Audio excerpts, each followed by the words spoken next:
And in a Republic exclusive where Madhya Pradesh Waqf Board chairman has welcomed the Waqf Act amendment bill, asserting that the amendment is in national interest and will benefit the poor and the needy Muslims.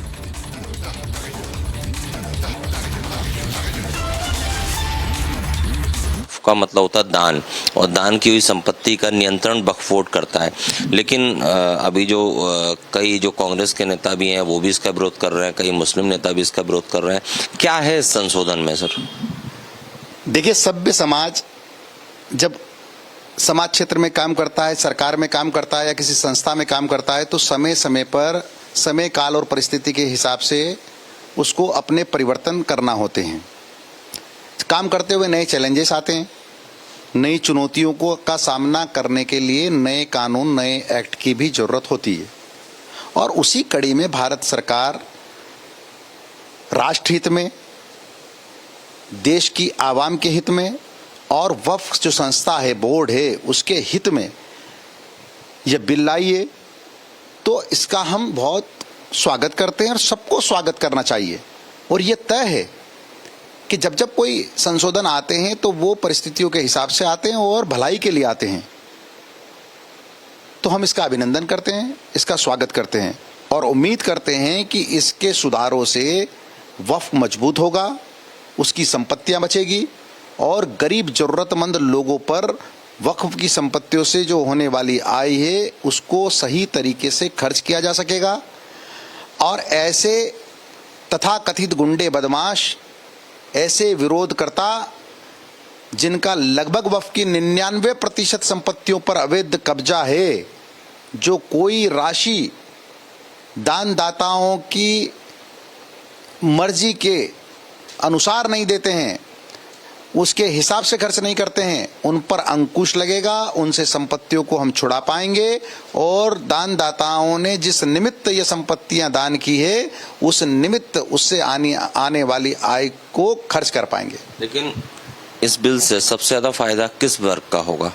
निश्चित रूप से देश का होगा, देश की आवाम का होगा, मुस्लिम समुदाय का होगा, गरीब जरूरतमंद लोगों का होगा। Even as the political face-off over Waqf Amendment Bill continues, Muslim cleric Maulana Sajid Rashidi has now called this a move to target the minority community. Listen in.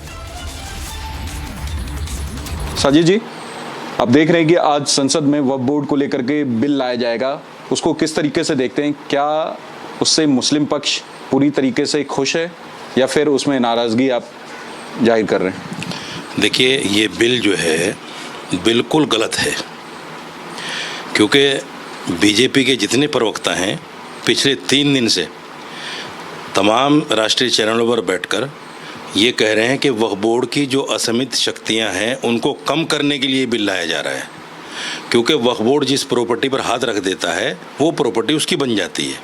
उनका कहना ये है। अब मैं आपको कुछ चीज़ें बताना चाहता हूँ। एक तो ये है कि 1954 में वक्फ एक्ट बना, उसके बाद में केंद्र सरकार ने एक सर्वे किया पूरे हिंदुस्तान के अंदर।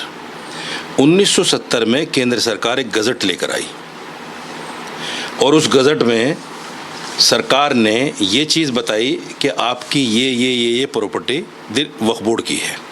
ये गज़ट की कॉपी है। इसमें देखिए, ऊपर भारत सरकार लिखा है, नीचे दिल्ली भी लिखा है। भारत सरकार ने गज़ट पास करके तमाम स्टेटों के जो वक्फ बोर्ड हैं उन तमाम को वो प्रॉपर्टी अलग अलग करके ये आपके हिस्से की, ये आपके हिस्से की, सबको दे दी। ये प्रॉपर्टी की निशानदेही है। इसमें देखिए, ये सब प्रॉपर्टीज़ हैं। एक तो ये है, जब सरकार की तरफ से ये ट्रांसपेरेंसी है कि सरकार ने खुद बताया है कि ये जगह हमारी है, वक्फ बोर्ड की है, तो फिर वक्फ बोर्ड इसके अलावा प्रॉपर्टी को कैसे हाथ रख सकता है? किस आधार पर रखेगा? सरकार पहले इन तमाम जगहों को जो उसके पास हैं, भाई मैं किसी से कहने योग्य जब ही तो रहूँगा ना जब मेरे पास जो नाजायज़ जगह है वो दे दूँ। पहले सरकार ये तमाम जगहें दिल्ली वक्फ बोर्ड को दे दे। अगर वक्फ बोर्ड को नहीं देती तो कम से कम आज का जो सर्किल रेट का उसका किराया है, रेंट है, वो दे दे। हम ये नहीं कहते कि वो जगह छोड़ दो, आप आज का सर्किल रेट के हिसाब से किराया दे दें। तो पहले सरकार छोड़े उस बिल में ऐसा कोई क्लोज, जैसी मेरी जानकारी है सूत्रों के अनुसार, ऐसा कोई क्लोज नहीं है कि सरकार के पास जो जगहें हैं या ऑक्युपाइड जो लोग हैं उनके पास जो जगह हैं सरकार उसको छुड़वाएगी। ये तो 1995 के अंदर उसको शक्ति मिल गई वक्फ बोर्ड को, तो अब नई शक्ति कौन सी मिलने वाली? ऐसी कोई शक्ति नहीं मिलने वाली है। ये लोगों को बिला वजह का भ्रम में डालने वाली बात है और बड़ी बात यह है कि मुसलमानों को छेड़ने वाली बात है।